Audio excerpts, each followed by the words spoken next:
Hola, ¿qué tal? Buenos días a todos los que nos sintonizan a través de la página de Facebook del Instituto de la Juventud del Estado de Chiapas.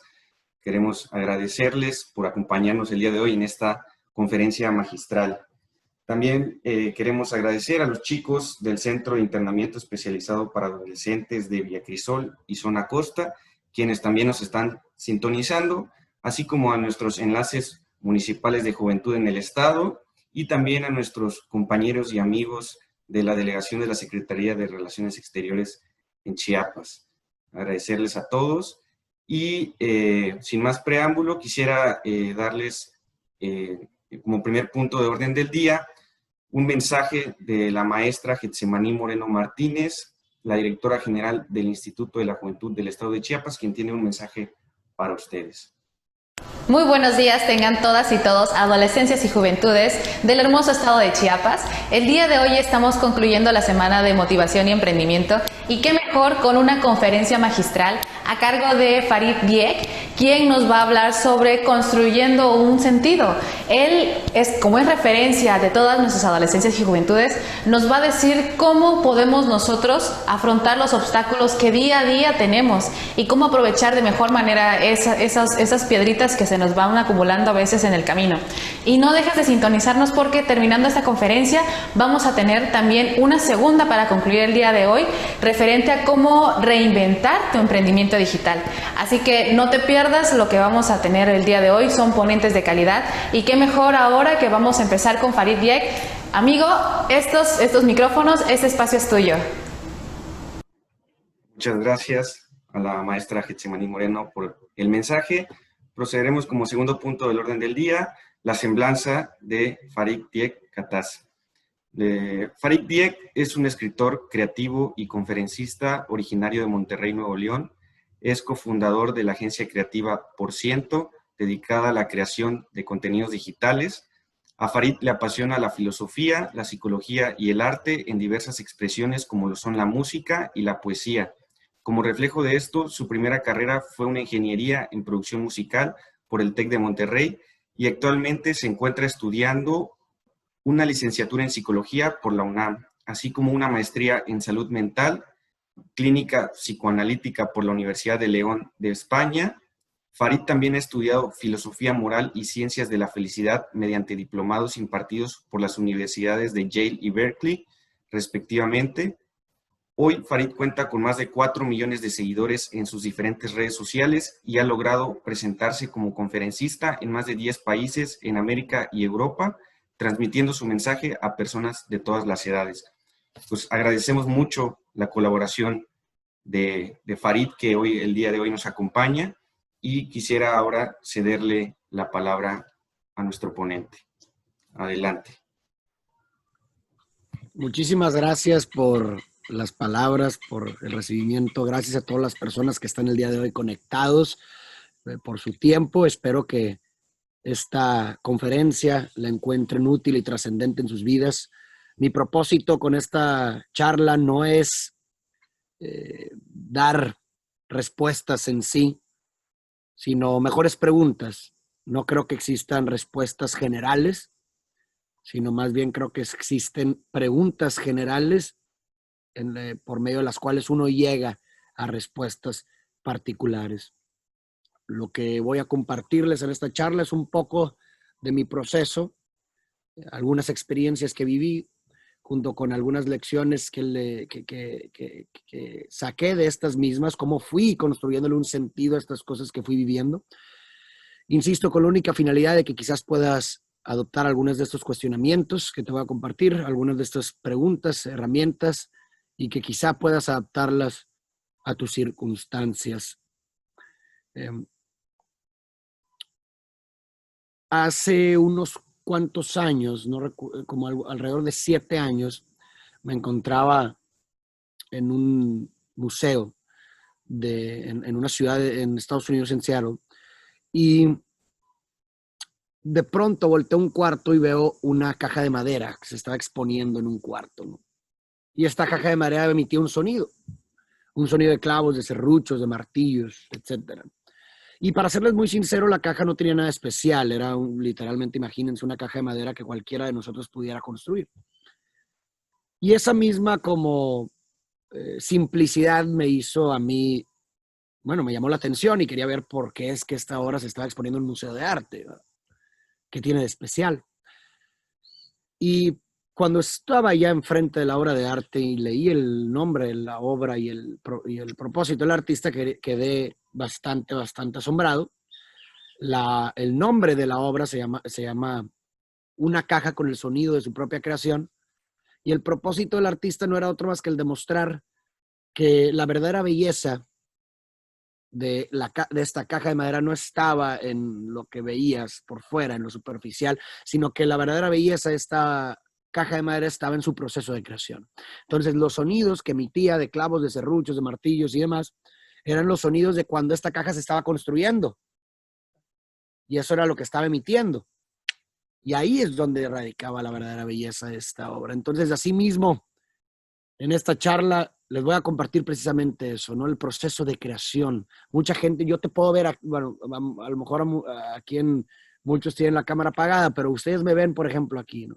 Y pueden ver a lo mejor el trabajo. Yo los puedo ver también en persona alguna vez, pero yo no sé cuáles son sus caídas, yo no sé cuáles son sus heridas, yo no sé cuál es su historia.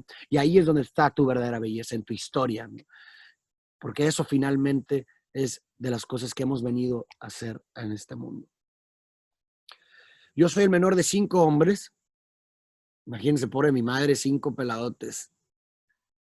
Fue muy divertida mi infancia. Y aunque mi mamá no lo admita, yo sé que ella quería que yo fuera mujer, pero bueno, lo siento, madre, si nos estás escuchando, un saludo a mi madre. Y como ustedes o alguien que haya tenido hermanos, quizás se identificará conmigo, nosotros somos una especie de esponja, ¿no? Es decir, tenemos una relación simbiótica con el ambiente, ¿no? El ambiente, nosotros diseñamos el ambiente, pero el ambiente nos diseña de regreso. Y las personas que cruzan nuestras vidas son parte del ambiente. En ese sentido, las personas con las que crecemos, tanto hermanos como amigos, familia, lo que tú quieras, tienen una especie de efecto que influye y nos diseña de regreso. Nosotros somos una suma de ellos. En mi caso, esto no fue la excepción. Recuerdo, yo soy una suma de mis hermanos y más el chiquito, imagínate, veía para arriba y quería absorber absolutamente todo. Y en particular, nuestro hermano mayor, Graci, siempre fue un gran guía para nosotros. Él dictaba, como era el mayor, era como el líder, ¿no? De esta manada, de esta pandilla de hermanos. Y todas las actividades que él ponía, nosotros las queríamos replicar, ¿no? Él incluso nos leía libros de pequeños, jugábamos juegos de mesa, lo veíamos hacer sus actividades. Siempre fue el guía cuando éramos pequeños. Y qué hermosamente frágiles somos, ¿no? Somos hermosamente frágiles el ser humano, que estamos a una llamada inesperada, a un diagnóstico de distancia, a un corazón roto, a un accidente de distancia, de definir lo que somos para siempre, ¿no? Qué hermosamente frágiles somos. Estamos a un pequeño momento, tan pequeño, pero a la vez tan poderoso que es capaz de redefinir nuestras vidas por siempre. Un 3 de marzo del 2012 llego a mi casa como aparentemente un día cualquiera, pero no lo era.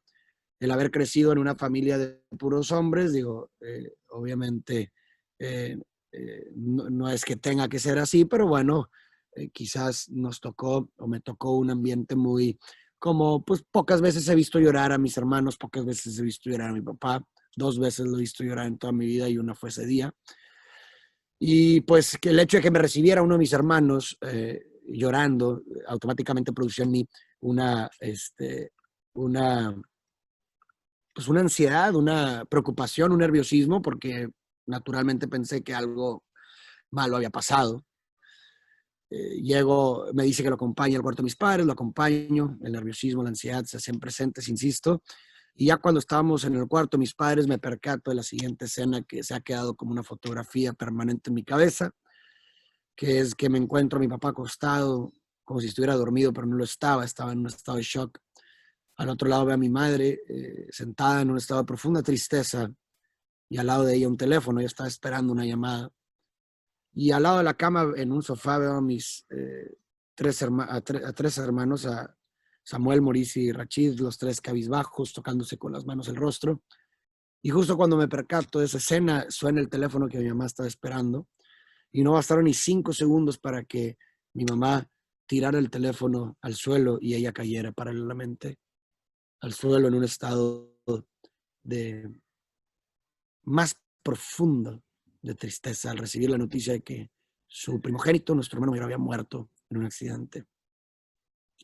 Ese día yo le llamo el primer día del resto de mi vida.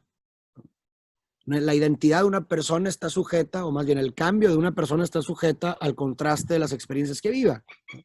Es decir, nosotros normalmente rutinizamos nuestros días y vivimos cosas muy similares todos los días, ¿no? Y de esa forma nuestra identidad permanece. Pero en el momento en que nos toca vivir una experiencia que contrasta completamente con todas las experiencias que has vivido anteriormente, se produce un cambio de identidad, ¿no? Se produce un nuevo tú, una nueva perspectiva, una nueva visión.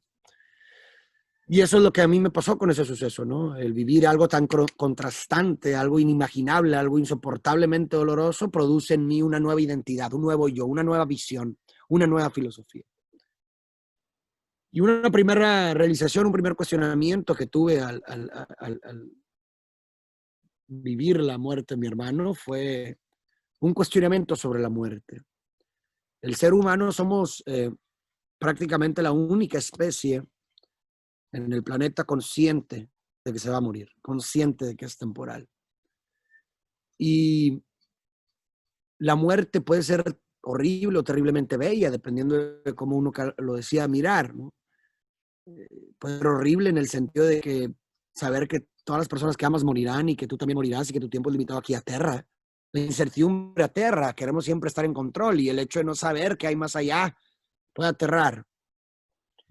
O puede ser terriblemente bella en el sentido, bajo el cristal, de que saber que tu tiempo es limitado aquí te hace querer aprovecharlo, te hace querer hacer algo al respecto, te hace querer discernir entre lo banal y lo trascendental y perseguir lo significativo, te hace dejar a un lado los miedos y ir por los sueños. Hay una conexión bastante profunda entre la escasez de algo y la evaluación que se le da a ello, ¿no? Hace poco, no sé si se acuerdan, cuando inició esta situación de la pandemia, de pronto los papeles de baño empezaron a ser muy demandantes, ¿no? ¿Por qué? Porque se empezaron a sentir escasos. Entonces hay una relación entre que si algo lo sentimos como escaso, mayor evaluación le damos. Y lo que representa la escasez de la vida es la muerte, ¿no? Lo que hace que la vida sea temporal y escasa es la inherente temporalidad que representa la muerte, ¿no? Y yo en lo personal empiezo a encontrar una motivación en la muerte. La muerte me inspira, el saberme muerto me inspira a querer dejar algo. Yo no me imagino un mundo eterno, yo no me imagino una dinámica humana siendo eternos. Yo creo que la temporalidad y la escasez de las cosas es lo que nos hace valorar las cosas en primera instancia. Si fuéramos eternos, ¿para qué me enamoro? Tengo toda una vida, ¿para qué lucho por el otro? Si tenemos, no va a pasar nada, ¿verdad?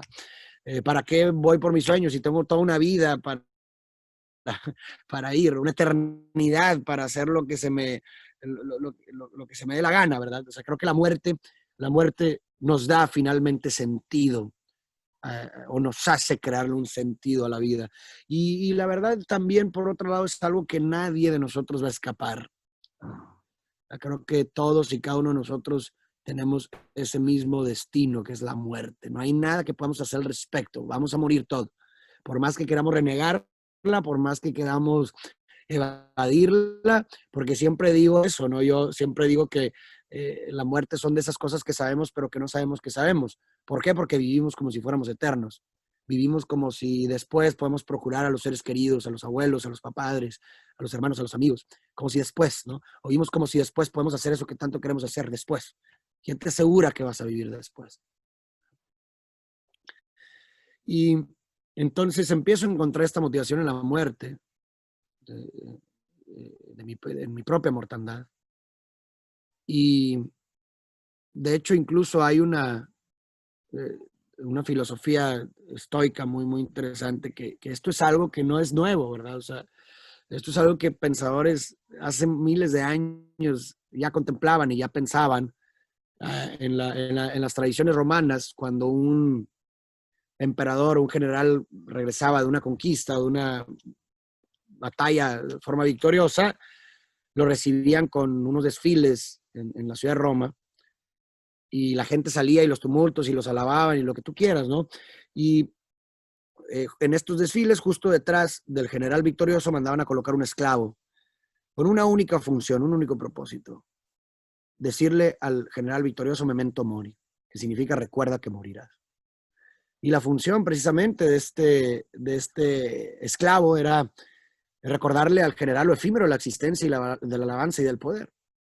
para que pueda permanecer sereno ante la adversidad, tanto en la adversidad como también en la fortuna, ¿no? Porque muchas veces nos dejamos seducir por completo por la fortuna y nos terminamos perdiendo nosotros mismos, como también nos terminamos sucumbiendo a la adversidad y terminamos perdiéndonos también a nosotros mismos.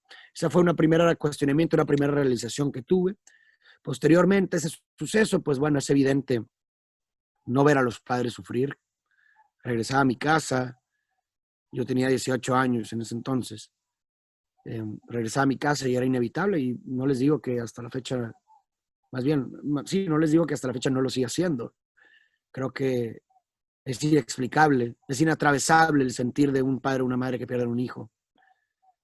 Y yo como hermano, pues también sufres el doble, ¿no? Porque ya no nada más sufres por la muerte de alguien que amaste, que era tu hermano, que significó mucho para ti, sino que también ahora sufres por ver a tus papás sufrir. Entonces es un sufrimiento extraño, es un dolor extraño porque sufres por dos partes, ¿no? Y ahí empiezo con un siguiente cuestionamiento acerca de la vida, ¿no?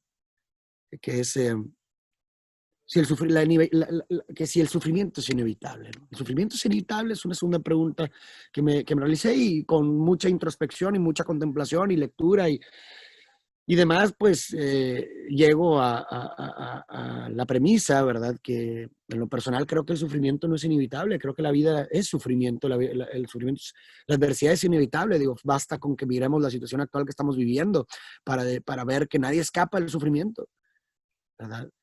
Piensa en que todas las personas que amas morirás y eso te hará sufrir inevitablemente. ¿Por qué? Porque si un duelo viene de haber amado profundamente, digo, si no quieres sufrir, no ames nada, ¿verdad? No, pero eso al mismo tiempo no es vivir, a mi parecer.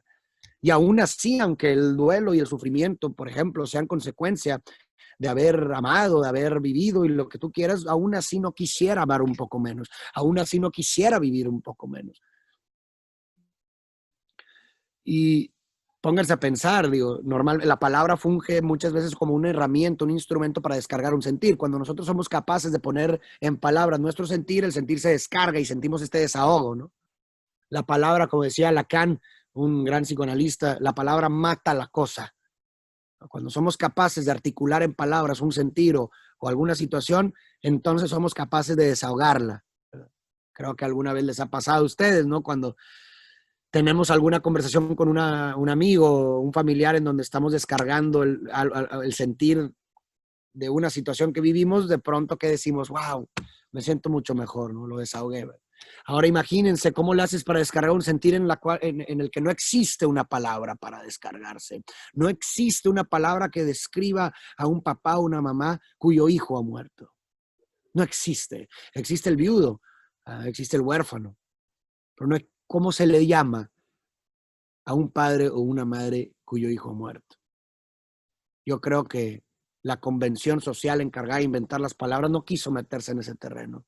No quiso ser como el juez ante un sentir completamente insoportable. Así, y digo, volvemos a lo mismo, tampoco es algo que no se haya dicho en la anterioridad. Si exploramos distintas doctrinas y filosofías, el cristianismo, vemos que el símbolo es Jesús clavado en la cruz, ¿no? Y de cierta forma representa, ¿no?, esta idea de que hay mucho dolor en la existencia, hay mucho dolor en la vida, mucho sufrimiento.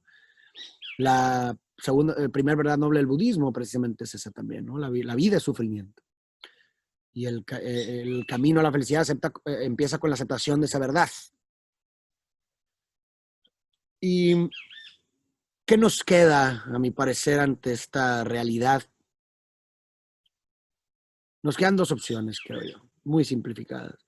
Una opción de tratar de huir de la angustia, huir del sufrimiento, de la adversidad, que eso es, creo yo, lo que normalmente intentamos hacer, que es nuestra especie instintiva, es nuestra parte instintiva, es nuestra parte animal, ¿no? Los animales que hacen eso precisamente, los animales huyen del dolor y buscan el placer a toda costa, sin importar cualquier cosa, ¿no? No tienen la capacidad de significar o razonar una situación como para poder pasar por un dolor para después pasar un placer. O sea, es búsqueda de placer y dolor, ¿no? Ya lo demás es condicionamiento, que es diferente. Y nos queda otra opción, ¿no? ¿Por qué? Porque, bueno, en esta primera opción, ¿cuál es el problema que yo veo? Que, bueno, que si tratamos de huir del sufrimiento, de huir de lo inevitable, ¿qué va a pasar? Que cuando huyes de lo inevitable, que inevitablemente te va a agarrar. Y como la resiliencia se forja con experiencia, ¿qué resiliencia? Es tu capacidad de afrontar obstáculos. La resiliencia se forja con experiencia. ¿Qué pasa si toda tu vida has huido del sufrimiento? Nunca voluntariamente has decidido enfrentar el sufrimiento. Pues no tienes capacidad de afrontar obstáculos. Y cuando inevitablemente lleguen a la vida, ¿qué va a pasar? Que no vas a poder, te van a pegar el doble de fuerte porque trataste de reprimir por completo todo lo displacentero, todos los obstáculos. A la angustia, decía Séneca, no se le engaña, a la angustia se le enfrenta. Y nos queda otra opción, a mi parecer. Una opción que inicia por medio de una aceptación del sufrimiento inherente en la existencia, un sufrimiento de que la vida no tiene ninguna obligación de ser como tú quieres que sea, una aceptación de que la vida te puede decir que no, cuando ella quiere. Porque mucho del resentimiento, el coraje hacia la vida y hacia los otros surge cuando esperamos algo de la vida y la vida nos entrega lo contrario. Cuando queremos que nos diga sí, pero nos da un no. Cuando quiero que mi pareja sea fiel, pero me da un no. Cuando quiero que mis papás me hayan querido cuando estaba chiquito, pero la vida me dio un no. No te quisieron. Ahí surge el resentimiento hacia la vida.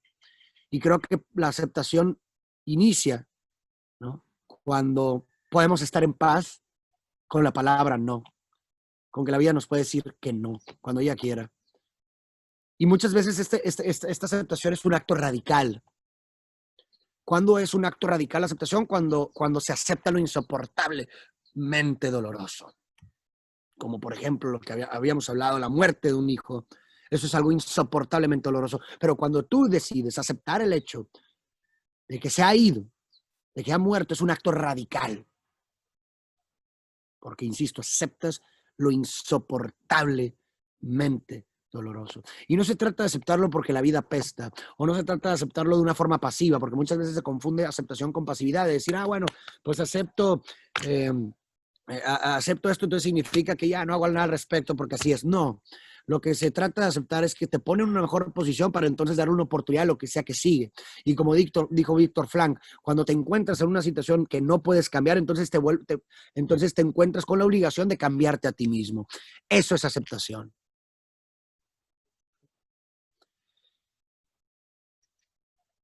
Una vez me acuerdo que hice una dinámica en redes sociales en donde le preguntaba a la gente que me compartiera ese suceso pequeño, ¿no? Que fue capaz de redefinir por completo sus vidas.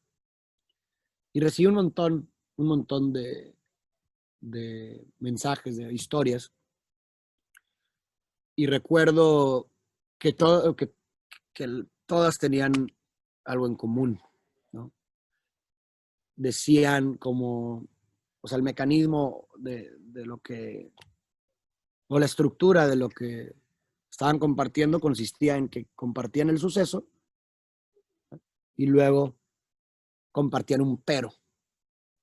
Por ejemplo, uno decía, me acuerdo perfectamente, perdí mi carro, pero me gané la vida. Otra persona decía, el suicidio de mi hermano me llevó a buscar ayuda a mi propia crisis personal. Entonces, si se fijan en estas historias que compartían, siempre había como el suceso, ¿no?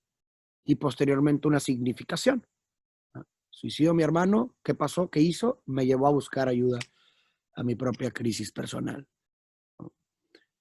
Y entonces ahí se pone en relieve una gran verdad, una gran, más bien necesidad incluso humana, que es la de sentido, es la de significación.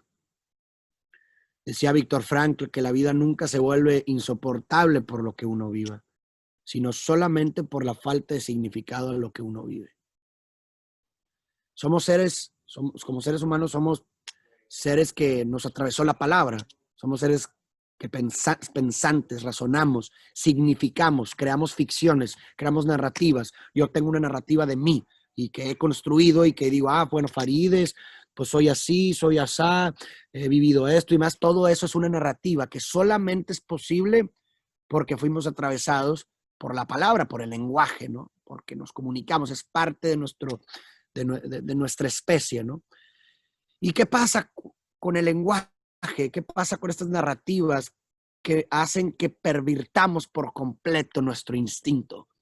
Ahora, a diferencia de los animales, nosotros sí podemos pasar por obstáculos y adversidades siempre y cuando podamos construir una significación, un motivo, una intención que haga soportable pasar por eso, que digamos, ok, voy a pasar por esto. Una persona puede pasar horas en un trabajo que no le gusta, que no soporta, pero lo atraviesa porque hay un motivo ulterior que ha construido, que son la calidad de vida de sus hijos, por ejemplo.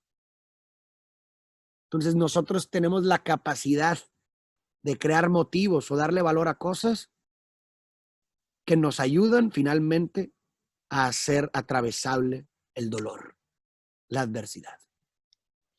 Y ahorita quiero compartirles algunas filosofadas que me he echado al respecto del significado, mi propia cosmovisión o perspectiva acerca de la construcción de un sentido. Quizás les pueda ayudar, quizás les pueda encontrar útil. Pero me ha apoyado mucho en la lingüística para entender un poco la forma en que nosotros vamos construyendo sentidos. Y les voy a poner un ejemplo. Bueno, primero antes quiero refutar un poco la idea que normalmente se dice, que muchos escuchamos, ¿no? Que se habla de encontrar un sentido, o se habla de una misión y que hay que descubrir la misión, como si fuera algo fijo. Tú viniste a este mundo por una razón en específico. Se dice mucho eso, se piensa mucho eso, como yo vine a este mundo por una misión en particular y la tengo que descubrir. Y yo no creo que el sentido es algo que se encuentra. Tampoco creo que es algo fijo, ni predeterminado, ni prefijo, porque entonces no hay voluntad, no hay libertad. Si el sentido fuera dado por el exterior, ¿no? Entonces no hay nada que pueda hacer al respecto, no tiene ninguna voluntad, no hay una voluntad de sentido interior. Allá ya no tienes ninguna libertad, ya te lo di. Órale, ahí vas, vete al mundo, aunque te guste o no, ahí vas, ¿no?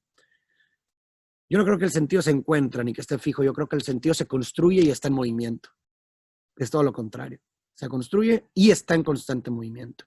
Y lo voy a explicar. Nosotros a través del lenguaje es como construimos el sentido a las cosas, ¿no? Decimos esto es esto, eso es aquello, porque tiene esas características y lo que tuviera, ¿no? Si se fijan, si yo construyo en una oración de palabras, ¿no? El significado de la oración no cambia. No termina hasta que no hay un punto final.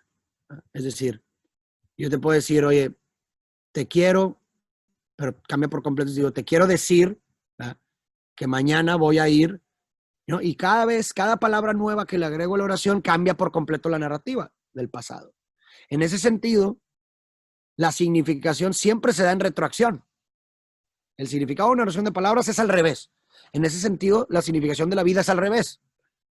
Es decir, una vez que han pasado consecuencias del acto. Es imposible construirle un sentido, o sea, no que sea imposible, sino más bien una vez que muchas veces vivimos cierta adversidad o cierto obstáculo en el momento y tratamos y nos frustramos de construir un sentido en el momento.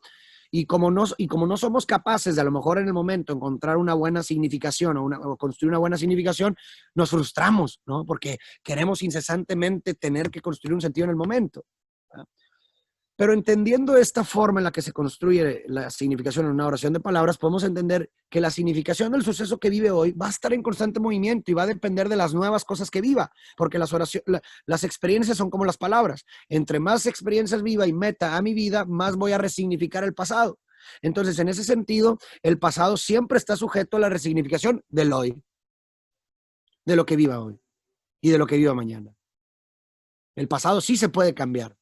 Es decir, se puede resignificar. ¿Y cómo? Viviendo hoy. Y en ese sentido, como volviendo a lo mismo al mecanismo, como la significación de la oración de palabras está sujeta y puede cambiar por completo dependiendo de la nueva palabra que le agregues. Por ejemplo, si te digo te quiero matar, cambia radicalmente la significación. De la misma forma, también podemos decir que como el punto final simboliza la muerte, es decir, la significación de tu vida nunca termina hasta que te mueras, que eso es lo que simboliza el punto final, entonces el significado de las cosas y de tu vida está en constante movimiento. Puede cambiar, con el tiempo, dependiendo de lo que vivas. Evidentemente, si vives cosas muy similares a lo largo de tu vida, lo que decíamos en un inicio, pues a lo mejor los cambios van a ser muy sutiles, pero si vives cosas completamente diferentes o de pronto la vida te otorga una situación que contrasta por completo las cosas que has vivido en tu vida, pues bueno, la significación va a estar sujeta a eso y tal vez te encuentres ahora pensando, construyendo un sentido completamente diferente. Y a lo que quiero llegar con esto es que es a liberarnos un poco del peso que está detrás de el sentido y el propósito, ¿no? Porque creo que muchas veces, y sin mala intención, la idea de encontrar un sentido y necesitas un sentido y lo tienes que tener ahorita y cuando inevitablemente a lo mejor pasamos por situaciones en las cuales no encontramos un sentido que es completamente natural, ¿verdad? Y no pasa absolutamente nada, llega a ser el doble de doloroso porque ahora es como intentar atrapar las manos con el aire, ¿no? Estás forzando algo que no se fuerza. Entonces te frustras porque estás frustrado, sufres porque sufres.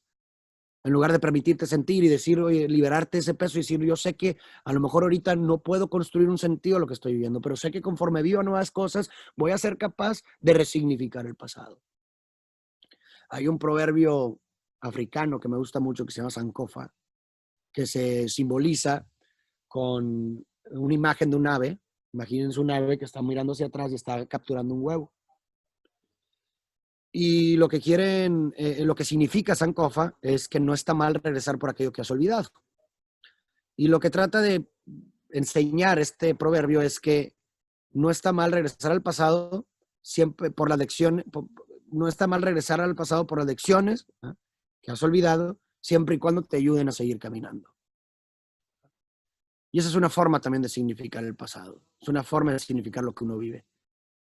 Regresar, volvemos a lo mismo, a lo mejor en el momento no eres capaz de construir un sentido, pero conforme vas viviendo nuevas cosas y vas adquiriendo experiencias y vas viendo las consecuencias, puedes entonces regresar al pasado, ¿eh?, regresar con tu nueva sabiduría, ¿verdad? Mirar el suceso de una forma distinta, capturar las lecciones que te dejó el suceso y que esas lecciones te ayuden a seguir caminando. Porque la vida tiene una forma curiosa de repetirnos las lecciones hasta que no las aprendamos. Y bueno, así es como yo entonces decido, ¿no?, adoptar esta filosofía de vida y me identifico como un peregrino, siempre lo digo.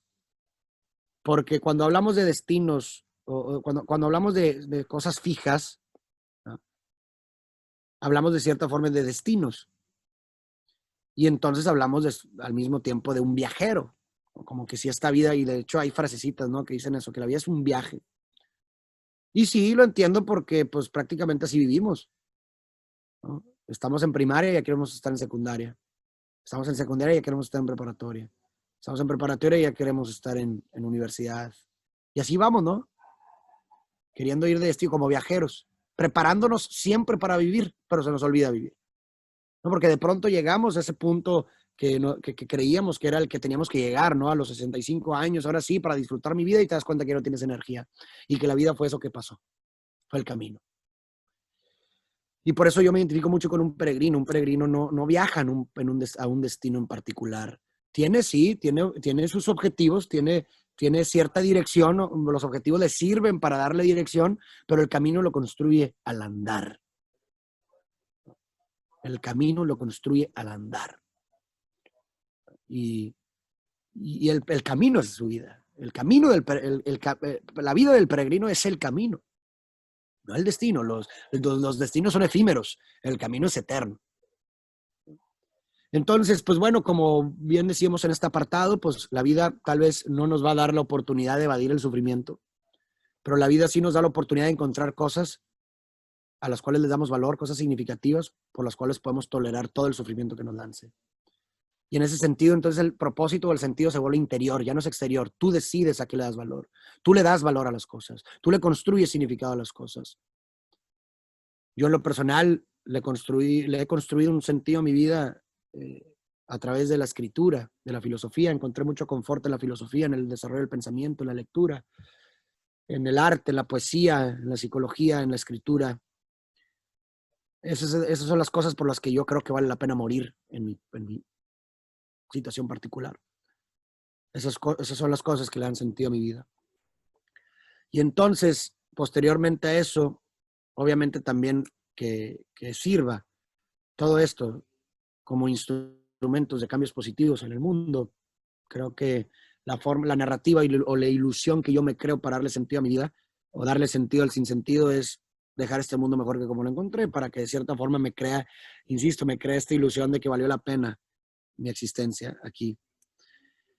Y bajo esa idea, ¿no? Bajo ese sentido, empiezo pues este caminar. Empecé a hacer distintos proyectos con esa finalidad, distintos proyectos de emprendimiento social. Intenté hacer un proyecto de empoderamiento de mujeres indígenas cuando tenía 19 años. No salió bien, era un novato, pero bueno, pues así aprendes, ¿no? Volvemos a lo mismo de la significación. Ahorita miro atrás ese suceso y digo, qué bueno que lo hice, qué bueno que fracasé, qué bueno que salió todo mal, porque gracias a ese suceso aprendí muchas cosas que me sirvieron el día de hoy. Eso es Sankofa. Posteriormente intenté hacer otro proyecto de una página de internet para tratar de erradicar la piratería de películas y de música, pero luego llegó Netflix y Spotify y me robaron la idea, se me adelantaron. Y me la estaba, como quien dice, cruzazuleando, ¿no? Para los que les gusta el fútbol, perdón si a alguien le va al Cruz Azul, pero la estaba cruzazuleando, ¿no? Estaba fracasando y fracasando y fracasando. Es broma, ¿verdad? Y de cierta forma te empiezas a creer la incapacidad de hacer cosas. Te empiezas a creer, cuando obtienes el mismo resultado ante cierta acción, pues empiezas a creer que siempre vas a obtener ese resultado. Y te empiezas a creer o aprender la incapacidad de hacer cosas. Que quizás es cierto, ¿verdad? O sea, quizás a lo mejor puede ser que no nací para hacer cierta cosa u otra, pero por lo menos no había dado lo suficiente. No había dado lo suficiente. Y ahí dentro del estoicismo hay una premisa muy que yo adopto mucho, que es la dicotomía del control, que consiste en distinguir entre lo que puedes controlar y lo que no.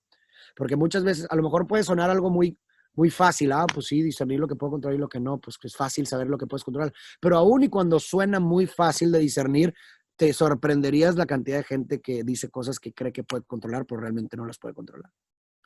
Y la premisa es que si inviertes tiempo y energía y mente en las cosas que no puedes controlar, eso es al mismo tiempo invertir tiempo, energía y mente en las cosas que sí puedes controlar.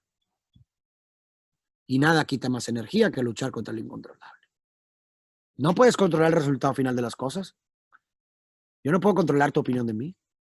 Por más que yo me esfuerce, puedo influir tal vez, pero por más que yo me esfuerce en darte la mejor impresión, tú tienes la última palabra. Yo no puedo controlar eso. Lo que sí está en mi control es ser auténtico, ser yo, decir las cosas que quiero decir. Eso sí está en mi control, pero solamente eso. Ya el resultado, la percepción que a ti te dé ser lo que yo soy es otra cosa. De la misma forma, no está en mi control el resultado final, pero sí está en mi control el proceso, está en mi control el intento, está en mi control mejorar con cada intento. Si fracaso o no, pues bueno, hay muchos factores que no dependen de mí, hay mucho elemento de azar en eso. Pero está en mi control, insisto, el intento, el esfuerzo. Y entonces ahí está mi satisfacción ahora. Mi satisfacción está en ese examen de conciencia de decir, oye, hice lo que pude con lo que tenía y en donde estaba, y si la respuesta es afirmativa, no hay nada que reprochar. Porque luego somos muy buenos para condenar la ignorancia del pasado desde la sabiduría presente. Somos buenísimos para eso. Somos buenísimos que una vez que ya pasaron las consecuencias de algo, miramos atrás y decimos, qué tonto, soy un tonto, ¿por qué hice eso? Pero es absurdo condenarte así. ¿Por qué? Porque estás condenándote desde una posición en la que ya sabes cómo resultó. En ese momento, principio, no sabías cómo iba a resultar. Es imposible. Así que surge una paradoja porque mucha gente dice, es que si pudiera regresar en el tiempo haría otra cosa. Realmente es que no, porque si regresaras en el tiempo tendrías que volver a la misma información que tenías en ese momento, a los mismos factores psicoemocionales que tenías en ese momento. ¿Y qué significa volver a todo eso? Significa que vas a tomar la misma decisión una y otra vez. Siempre vas a tomar la misma decisión. Pero bueno, entonces, insisto, empecé a enfocarme más en el proceso, en lo que podía controlar. Dejé a un lado el resultado final, sino me enfoqué en mi sistema, ¿no? En las cosas que hacía, en mi proceso, en mi intento, hasta que finalmente hice un proyecto de reciclaje en donde reutilizamos llanta y plástico para hacer calzado con solo este material y me empezaron a invitar a dar charlas de emprendimiento social sobre este proyecto. Pero yo soy una persona que, como podrán ver en esta charla, no le gusta solamente hablar del producto final, de la caja de madera, como hablamos al principio, sino que le gusta hablar del proceso de creación, de todo lo que pasó, de la filosofía, de lo que está detrás. Y entonces en estas charlas de emprendimiento social, pues hablaba de filosofía, hablaba de todo, ¿verdad? Como lo pueden ver ahorita, y recibía una buena retroalimentación. Entonces surge esta idea de por qué no limitar, por qué limitarme a un público físico y por qué no mejor utilizar las redes sociales para exponenciar el mensaje que cualquier persona en cualquier parte del mundo, si lo encuentra útil, adelante, ¿verdad? Y así empecé mi historia en las redes. Así empecé mi historia en las redes y finalmente, pues bueno, decidí empezar a compartir mi pensamiento en las redes sociales y poco a poco empezó a tener un éxito, pues bueno, un relativo éxito, pero todo enfocándome en el proceso, ¿no? O sea, creo que eso es algo que me ha ayudado bastante en mi trabajo, enfocarme en mi intento, en mi esfuerzo, ¿no? Finalmente el resultado final es una consecuencia de ese sistema que tú tienes en tu vida, de esas acciones que haces día con día. El resultado es consecuencia de eso. Y bueno, pues el día de hoy aquí me encuentro con ustedes, finalmente compartiendo esta humilde historia, ¿verdad? Que no termina por acabar, no hay un punto final todavía, recordemos lo mismo del sentido. Está en constante movimiento conforme vaya viviendo nuevas cosas. Y ahorita que nos quedan alrededor de 20 minutos, quisiera dejar una apertura a un diálogo, es decir, que me hagan preguntas para que también, insisto, podamos enriquecernos mutuamente y no que nada más sea yo hablando como un monólogo y demás, sino que me gustaría escuchar de ustedes. ¿Qué preguntas tienen? ¿De qué quisieran platicar para aprovechar estos últimos 20 minutos y que sea algo bastante fructífero? Así que si quieren, pues abrimos los micrófonos. No sé cómo funciona la dinámica. Hola, sí, ahí a las personas que estén en Facebook, que nos están sintonizando, si pueden dejar su pregunta en los comentarios y yo daré lectura para que aquí nuestro ponente Farid pueda contestarlas. A ver. Muy bien. ¿Todavía no tiene ninguna? No, todavía no tengo ninguna. Ok. Ahorita estamos a ver si por ahí las personas que Muy nos bien. están sintonizando, si quieren realizar preguntas en los comentarios y le daremos lectura. Súper bien. Pues bueno, sí, ahí tú me interrumpes en dado caso de que surge alguna pregunta, ¿verdad? Por lo pronto, pues bueno. Voy a hablar de algo en específico y tú me interrumpes si hay una pregunta, ¿vale? Sí, ya hay una Ok, pregunta. va. Okay. Dice aquí Roberto González, ¿cuál es la manera más fácil de perdonar? Es una excelente pregunta porque justamente ahorita me encuentro escribiendo un discurso sobre perdón. Y fíjate, si nos vamos a la etimología de la palabra perdón, nos vamos a encontrar con lo siguiente. La palabra per viene de algo constante, ¿no? Algo supremo, algo que perdura con el tiempo. Y donare, que es la otra parte en latín que constituye la palabra perdón, se refiere a una donación.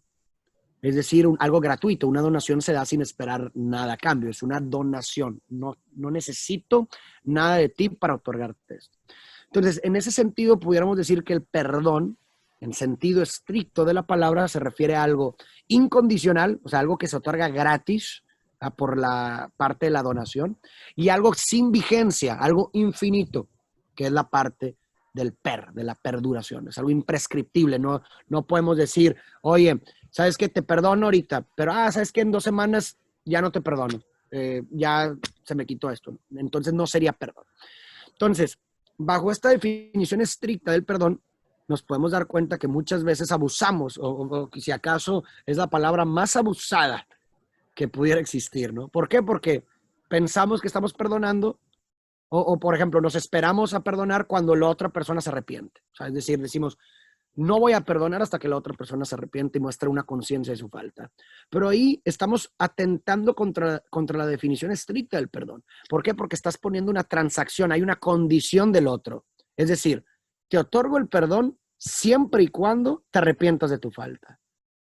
Ahí hay una transacción, hay una condición que se le está poniendo al otro. Entonces eso no es perdón. A lo mejor es otra cosa, es compensación, tal vez, pero no es perdón. Y además, eso sin tomar en cuenta de que la persona que estás perdonando ya no es la misma persona que cometió la falta, porque una persona arrepentida en el sentido estricto ya no es la misma que cometió la falta, es una persona diferente, alguien mejor. Y por otro lado también, si dices, oye, solamente estoy dispuesto a perdonar lo perdonable, es decir, aquello que está dentro de mi expectativa de lo que considero que es perdonable, entonces también existe una cierta transacción, porque dices, oye, voy a perdonar siempre y cuando tu falta, ¿verdad? Le dices al otro, al ofensor, tu falta entre dentro de mi expectativa. Entonces también hay una transacción ahí, hay una condición que se le pone al otro. No te pases de lanza y te perdono, ¿verdad? Y por último, la otra parte de la cuestión infinita también no podemos, o sea, el decir, oye, te perdono, pero te sigo restregando en la cara una y otra vez lo que hiciste, pues tampoco es perdón, porque el perdón es infinito, ¿verdad? Entonces, con todas estas explicaciones, ¿qué nos queda? Que lo único perdonable, y lo decía Jacques Derrida, lo único que exige perdón, lo único que se perdona entonces es lo imperdonable. En ese sentido, el perdón solamente es posible cuando es imposible. Y estoy hablando de una forma poética, metafórica, o sea, cuando el perdón solo perdona lo imperdonable en el sentido de que lo único que trasciende cualquier expectativa de la víctima, lo único que es incondicional, insisto, porque trasciende tus límites, es aquello que pensaste que nunca podías perdonar, aquello imperdonable, que es más, que hasta dices, no se debería de perdonar. Eso es lo imperdonable. Y solamente el perdón puede perdonar eso. Por eso el perdón en sentido, y volvemos a lo mismo también de definición, es el don supremo. Y en este sentido el perdón llega a ser muchas veces un acto radical, así como la aceptación radical, es un acto radical. Si perdonas lo imperdonable, es un acto radical, ¿verdad? Y muchas veces confundimos, ¿no?, el perdón, volvemos a decir, con, por ejemplo, justicia. Pero no son la misma cosa. Puede haber perdón sin justicia, como justicia sin perdón. Una persona que me comete una falta y que recibe consecuencias por sus actos ante la ley, yo puedo seguir teniendo resentimiento hacia la persona, aun y cuando haya recibido justicia. Como por otro lado también, una persona que me cometió una falta y que nunca recibió justicia, yo puedo decidir cortar el enlace emocional que me liga a la persona. Corto el resentimiento, lo dejo ir. Entonces, en ese sentido también el perdón, si nos damos cuenta, es solamente por y para la víctima. Es la única persona que puede otorgar ese perdón, es la víctima. Y los beneficios del mismo también son para la víctima, son por y para la víctima. ¿Por qué? Porque la incondicionalidad que tiene dentro el perdón, la incondicionalidad del otro, que no se necesita nada del otro, sugiere al mismo tiempo que entonces el perdón es por y para la víctima. También se confunde muchísimo el perdón con reconciliación, lo cual no es lo mismo. Puede haber perdón sin reconciliación y puede haber reconciliación sin perdón. ¿Cuántas veces no nos hemos topado con situaciones, amistades, parejas, familia, lo que tú quieras, en el que, no sé, voy a poner un ejemplo, mi pareja me engaña, ¿verdad? Y supuestamente digo que he perdonado, ¿verdad? Pero supuestamente digo que he perdonado, pero le sigo restregando una y otra vez en la cara el suceso que supuestamente perdoné. ¿Verdad? Entonces, eso, ahí me reconcilié, estoy reconciliado con la persona, ¿verdad? Pero no he perdonado. Y de la otra forma también, es decir, yo puedo decidir ante un engaño, decir, oye, ¿sabes qué? Te perdono, en el sentido de que no guardo ningún resentimiento hacia ti, me desprendo por completo el resentimiento, pero ya no quiero estar contigo. Entonces, en ese sentido, hay perdón, pero no hay reconciliación. No es la misma cosa, ¿verdad? Entonces, pues, yo definitivamente el perdón es algo difícil, no es algo fácil, y más cuando estamos hablando de lo imperdonable. Pero creo que tener un poco de conciencia sobre esto, de lo que estamos hablando, nos puede ayudar a meternos a un proceso de perdón, a iniciar un proceso de perdón. También algo que ayuda mucho a entender, o bueno, a facilitarnos también el proceso de perdón, es la compasión, es aumentar la compasión hacia el otro por su propio sufrimiento, ¿no? Creo que también mucho el resentimiento surge porque nos tomamos las cosas muy personales, creemos que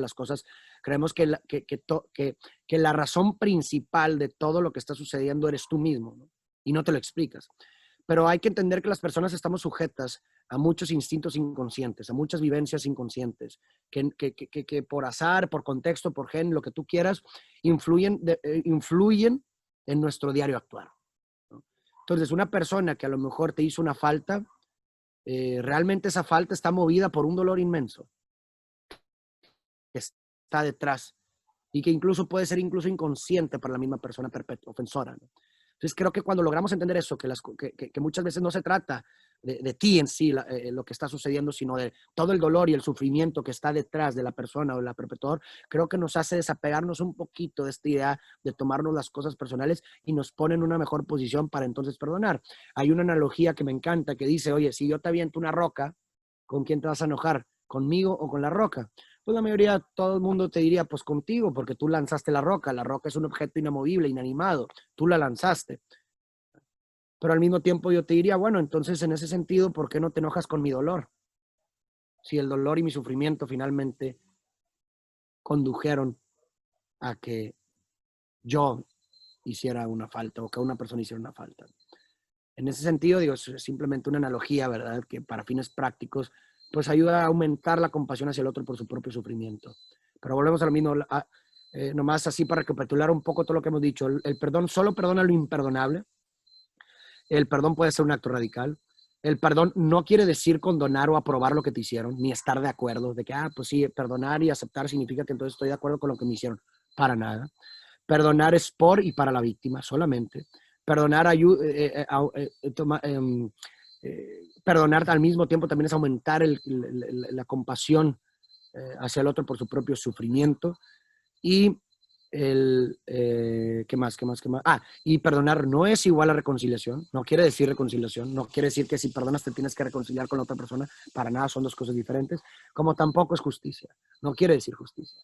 Que ambas cosas pueden ayudar en el proceso, tal vez, pero no son condicionantes para efectuarse. Perdonar simplemente significa dejar de hacer a otra persona eternamente responsable de tu bienestar emocional. Eso es perdonar. Tiene que ver contigo y para ti. Bien, ya tenemos aquí varias preguntas, pero por cuestiones de tiempo, pues solo vamos a dar lectura a una o dos más, como mucho. Dice Laura Verónica Gutiérrez, ¿qué me aconsejas para canalizar mi miedo en fortaleza? Hay que entender algo sobre el miedo. Muchas veces tenemos una mala concepción del miedo en el pensar que para hacer las cosas que nos dan miedo, entonces tenemos que primero dejar de sentir el miedo. Pero eso no es así. O sea, y todos los sistemas teóricos de psicología coincidimos en este punto, ¿no? O sea, las terapias, por ejemplo, de miedo y demás, son terapias de exposición. ¿Qué quiere decir esto? Que el miedo, la forma de enfrentar un miedo es enfrentándolo con todo y miedo. Es decir, nunca vas a dejar de sentir miedo al principio, por lo menos, ¿no? ¿Y cómo funcionan estas terapias de exposición? Con pequeñas dosis de exposición a eso que te da miedo. Obviamente, mientras el miedo no representa un verdadero peligro para ti, ¿verdad? O sea, cuando estamos hablando de algo que racionalmente no debería de representar un miedo para ti, entonces se hace la exposición. Te voy a poner un ejemplo. Imagínate que yo tengo miedo a hablar en público. Pues bueno, estamos conscientes racionalmente hablando de que el hablar en público no representa un verdadero peligro para ti, es decir, no te vas a morir por hablar en público, ¿verdad? O no te vas a enfermar por hablar en público, lo que tú quieras, ¿no? Entonces, ¿cuál sería una buena exposición controlada y lo que tú quieras a ese miedo? Pues bueno, a lo mejor no me voy a empezar a exponer a un público de 100 personas, ¿verdad? Sino que me voy a empezar a exponer a un público a lo mejor de 2 personas. Le voy a dar mi plática a mi mamá y a mi papá o a mi hermano o a alguien que tenga mucha confianza. Y luego, después de eso, con experiencia, me doy cuenta que el hablar en público no representa un verdadero peligro para mí. Y entonces puedo aumentar la dosis. Y ahora, en vez de presentarme con 2 personas, ahora me voy a presentar con 10 personas. y me presento y me doy cuenta que tampoco represento un verdadero peligro para mí, que me voy agarrando seguridad y autoconfianza y lo que tú quieras, entonces aumento la dosis. Y así vas aumentando la dosis, ¿verdad? De exposición al miedo hasta que finalmente te das cuenta que has logrado vencer ese miedo. Yo, por ejemplo, tenemos un caso ahí, tenemos una comunidad en donde hacemos distintas actividades y una de ellas, de las actividades que les pongo es la escritura de poesía y el recital de poesía. Y es impresionante, ¿no? Porque me acuerdo la primer día de exposición así en vivo, ¿no? Porque los invito a mis redes y salen en vivo y recitan sus poemas que escribieron ante 200, 300 personas.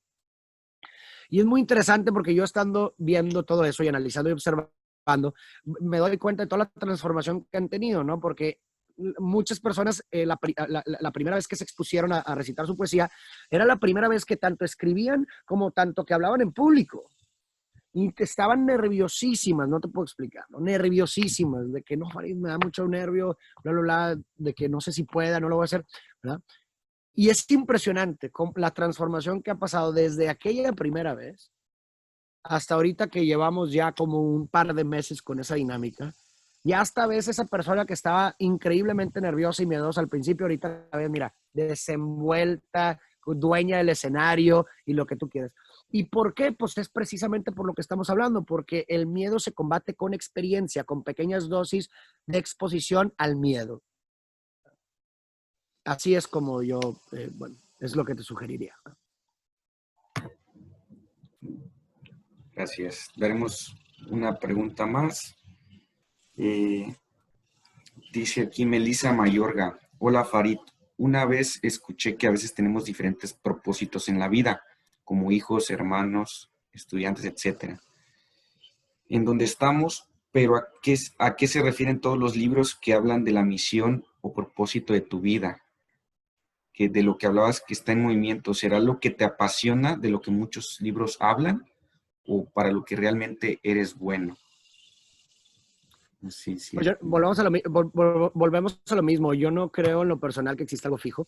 O sea, yo interpretaría algo que a mí me hace sentido, es que lo interpretaría como si esta misión de vida, lo que tú quieras, es finalmente la última narrativa que se construyó. Porque es imposible, o sea, volvemos a lo mismo.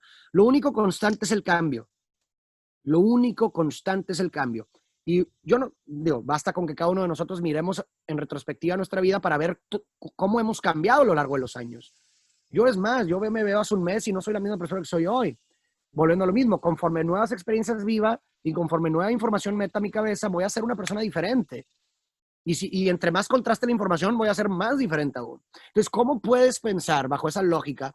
¿Cómo puedes más bien ni siquiera pensar, exigir o proponer que una persona va a tener un sentido fijo toda su vida? Es completamente imposible. ¿Por qué? Porque si yo cambio, si el arquitecto del sentido que soy yo cambia conforme pasa el tiempo, pues así mismo mi creación va a cambiar. Mi obra de arte va a cambiar. ¿Verdad? Un pintor no te va a hacer la misma obra toda su vida. Va a cambiar porque tiene nueva información y quiere expresar diferentes cosas, ¿verdad? Y por supuesto, eso mismo que pasa, que distintas cosas te dan distintos sentidos, como tú bien lo mencionas, ¿no? Es decir, oye, pues mi familia me da un propósito diferente, un sentido diferente al que me da mis amigos o al que me da mi trabajo. Por supuesto, o sea, puede haber N. Pero cuando hablamos ya del sentido así de misión de vida y que la tienes que... Yo en lo personal, yo no soy un partidario de esa idea. Yo soy un partidario de la idea de la construcción. A lo mejor pudiéramos cambiar las palabras. Puedes construir una misión de vida y esa misión de vida que construyes finalmente está en movimiento. O sea, paradójicamente, tu misión de vida es ir construyendo con las cosas que te lanza la vida una narrativa permanente. Ah, bueno, ahí me hace más sentido a mí. ¿Te explico? Ahí ahí estoy de acuerdo y lo acepto de esa forma.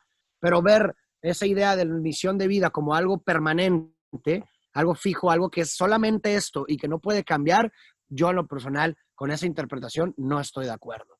¿Verdad? ¿Por qué? Porque, pues bueno, ahí están los argumentos lógicos y esos argumentos lógicos por lo menos creo que me hacen pensar en que no es así, ¿verdad? Pues muchísimas gracias. Con eso ya cerraríamos la ronda de preguntas y respuestas. Y bueno, procederemos a entregarte un diploma, Farid, o no sé si quieras cerrar con algo más tu ponencia? No, creo que o sea, estuvo genial cerrar con preguntas y respuestas. Que cerremos juntos, el público nos pidió. Gracias. Entonces, pues bueno, el gobierno del estado de Chiapas, a través del Instituto de la Juventud, otorga el presente reconocimiento a Farid Tiek Kataz por haber impartido la conferencia Construyendo un Sentido durante la Semana de Motivación y Emprendimiento. La verdad es que desde el Instituto de la Juventud estamos muy contentos que hayas aceptado colaborar con nosotros, que las juventudes chiapanecas te hayan escuchado, incluso desde centros de internamiento especializados para adolescentes, te están escuchando, y bueno, es un poco para motivar a los jóvenes, ¿no? Estos tiempos difíciles que estamos viviendo de pandemia, que también la economía nos ha afectado bastante, creo que a toda la ciudadanía, pues ahora sí que mundial, y tenemos que retomar fuerzas, ¿no? Tenemos que ver hacia adelante, y con esta charla que hoy nos impartiste, con esta ponencia que hoy nos diste, pues fue muy enriquecedora, la verdad, para todos. Estamos muy agradecidos contigo, y bueno, con esto ya cerraríamos esta conferencia de hoy. No sé si quisieras agregar algo más. Nada más, muchísimas gracias a todos, de verdad, por su tiempo, por escucharme. Espero que hayan encontrado utilidad en esta plática. Gracias al Instituto de la Juventud de Chiapas por considerarme y por este espacio que para mí en lo personal ha sido bastante enriquecedor. Pues muchísimas gracias. A los que nos sintonizan, quisiéramos decirles que no nos despedimos nosotros, porque a las 12 del día tendremos otra conferencia denominada Cómo reinventar tu emprendimiento digital. Los invitamos a que nos sigan sintonizando, y muchísimas gracias a todos. Con esto cerraríamos la ponencia. Hasta luego. Bye.